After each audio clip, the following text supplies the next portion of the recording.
नमस्कार मित्रों, आप सभी का स्वागत है ज्योतिष सीखिए सीरीज की तीसरी कड़ी में। पिछले 2 भागों में हमने भारतीय कुंडली का परिचय और कुंडली के 12 भावों के विषय में जाना था। आज के इस तीसरे भाग में हम भारतीय ज्योतिष के 9 ग्रहों की चर्चा करेंगे। तो आइए शुरू करते हैं।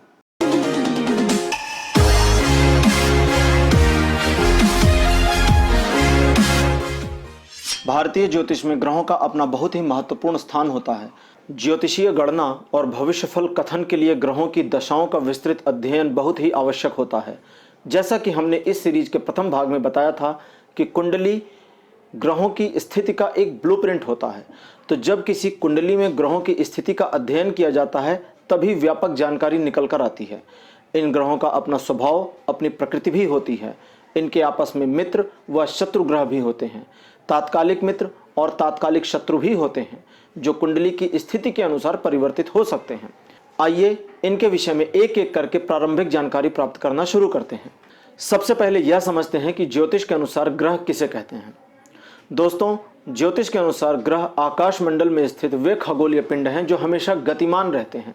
इन ग्रहों का प्रभाव पृथ्वी पर रहने वाले सभी प्रकार के जीव जंतुओं और मनुष्यों पर पड़ता है। यूं तो यह सभी ग्रह सूर्य का चक्कर लगाते हैं, लेकिन ज्योतिषीय गणना करने के लिए माना यह गया है कि सभी ग्रह पृथ्वी के चारों ओर घूमते हैं। ऐसा इसलिए माना गया क्योंकि पृथ्वी से आकाश की ओर देखने पर ऐसा ही प्रतीत होता है। हालांकि भारतीय शास्त्रों में यह बताया गया है कि सभी ग्रह सूर्य का चक्कर लगाते हैं, लेकिन ज्योतिषीय गणनाओं के लिए पृथ्वी को केंद्र माना गया है ताकि ज्योतिषीय गणनाएं सही आएं।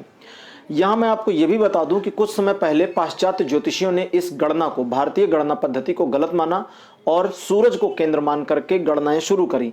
लेकिन कुछ समय बाद ही उनकी गणनाओं में गलतियां आने लगी, उनके फलादेश गलत होने लगे, उनका ज्योतिषीय आकलन गलत सिद्ध होने लगा। तब उन्होंने भारतीय ज्योतिष गणना की पद्धति को सही माना। जैसा कि हम सभी जानते हैं कि सभी ग्रह सूर्य के चारों ओर एक ओवल अंडाकार परिधि में घूमते हैं, लेकिन ज्योतिषीय गणना के लिए उसे गोल परिधि माना गया है ताकि 360 डिग्री का सही पैरामीटर बन सके। पाश्चात्य ज्योतिष ने अब यह सब जाकर के स्वीकार कर लिया है और वे भी भारतीय पद्धति के अनुसार ही गणनाएं कर रहे हैं। आइए अब जानते हैं कि 9 ग्रह कौन कौन से हैं और उनके क्या क्या स्वभाव हैं।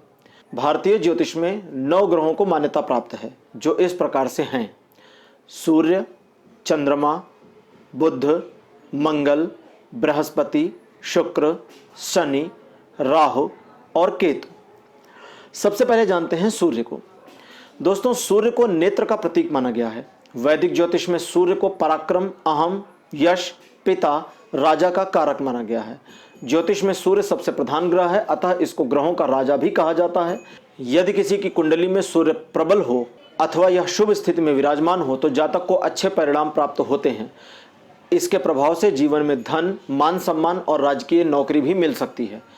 यही व्यक्तित्व में नेतृत्व की क्षमता का विकास भी करता है। सूर्य को क्रूर ग्रह माना गया है। अब बात करते हैं चंद्रमा की। 9 ग्रहों में चंद्रमा को मन का प्रतीक माना गया है। ऋग्वेद के एक श्लोक में बताया गया है कि सूर्य आंखों का और चंद्रमा मन का प्रतीक है। श्लोक में वर्णन किया गया है, चंद्रमा मनसो जाता चक्षा सूर्यो अजायता। इसके अलावा चंद्रमा धन, माता, यात्रा और जल का कारक माना गया है। वैदिक ज्योतिष में जन्म के समय चंद्रमा जिस राशि में होता है जातक उसी राशि का माना जाता है। हिंदू ज्योतिष में चंद्र राशि को ही राशिफल का आधार भी माना जाता है। यदि कुंडली में चंद्रमा शुभ स्थिति में हो तो जातक शारीरिक और मानसिक रूप से स्वस्थ रहता है, जबकि कमजोर चंद्रमा का परिणाम यह होता है कि व्यक्ति तनाव और डिप्रेशन जैसी मानसिक समस्या से ग्रस्त हो जाता है।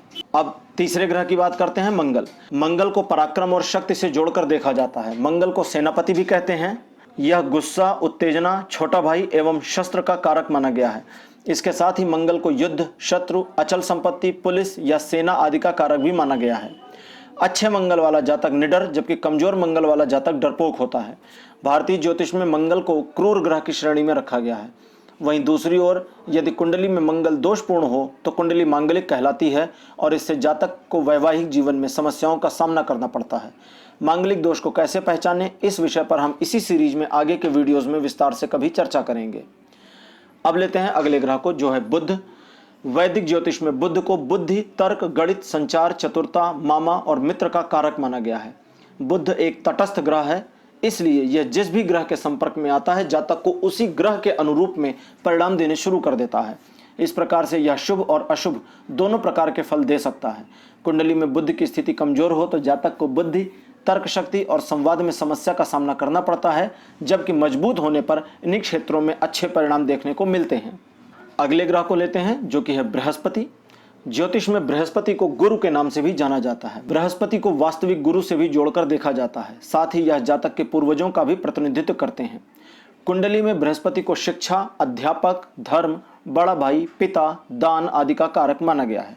जिसकी कुंडली में बृहस्पति की स्थिति अच्छी होती है वह ज्ञान के क्षेत्र में आगे रहता है, जबकि कमजोर बृहस्पति के कारण जातक को इन्हीं क्षेत्रों में नकारात्मक प्रभाव का सामना करना पड़ता है। अब शुक्र की ओर चलते हैं। यह विवाह, प्रेम, सौंदर्य, रोमांस, काम वासना, विलासिता, भौतिक सुख, कला, पति पत्नी, फैशन, संगीत आदि का कारक होता है। किसी जातक की कुंडली में शुक्र की स्थिति अगर मजबूत हो तो वह अपने जीवन में भौतिक व शारीरिक सुख को अवश्य पाता है और उसकी वैवाहिक स्थिति भी बढ़िया होती है, जबकि कमजोर शुक्र के कारण खराब वैवाहिक जीवन मिलता है और सुख सुविधाओं से भी वंचित रहना पड़ जाता है। अब बात करते हैं शनि ग्रह की।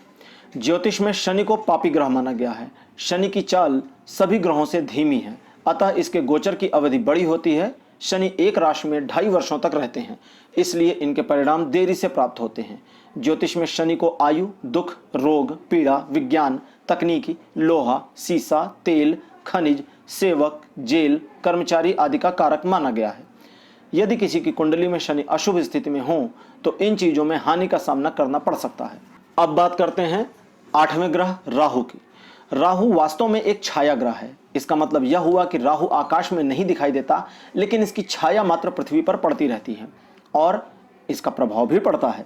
ज्योतिष के अनुसार राहु कठोर वाणी, जुआ, यात्रा, चोरी, दुष्टता और त्वचा के रोग, साथ ही साथ धार्मिक यात्रा आदि का कारक माना गया है। यदि कुंडली में राहु अशुभ स्थान पर अशुभ स्थिति में हो तो कुंडली में राहु दोष उत्पन्न हो जाता है और जातक को कई सारी समस्याओं का सामना करना पड़ता है। इनमें आर्थिक और मानसिक कष्ट भी शामिल हैं। राहु को भी पापी ग्रह माना गया है। कुंडली में यदि राहु सूर्य या चंद्रमा के साथ हो तो ग्रहण की सी स्थिति बन जाती है। अब अंतिम ग्रह लेते हैं केतु। केतु भी एक पापी ग्रह है। ज्योतिष में इसे जादू, तंत्र मंत्र, टोना, बुखार, घाव आदि का कारक माना गया है। यदि कुंडली में केतु अशुभ हो तो बहुत से कष्टों का सामना करना पड़ता है, बात बात में अपमानित भी होना पड़ता है। लेकिन यदि यह शुभ हो तो जातक को बहुत धनी और मानी बना देता है। परंतु यदि केतु नवम भाव में शुभ होकर शुभ ग्रहों से दृष्ट हो रहा हो तो यह जातक को संन्यास की ओर भी मोड़ देता है। तो मित्रों, यह थी संक्षिप्त जानकारी 9 ग्रहों की। आपको अगर यह सीरीज और यह भाग पसंद आया हो तो वीडियो को लाइक जरूर करें। आप अपने अनुभव और सुझाव कमेंट सेक्शन में दे सकते हैं और हाँ, चैनल को सब्सक्राइब करना मत भूलिएगा। धन्यवाद, नमस्कार।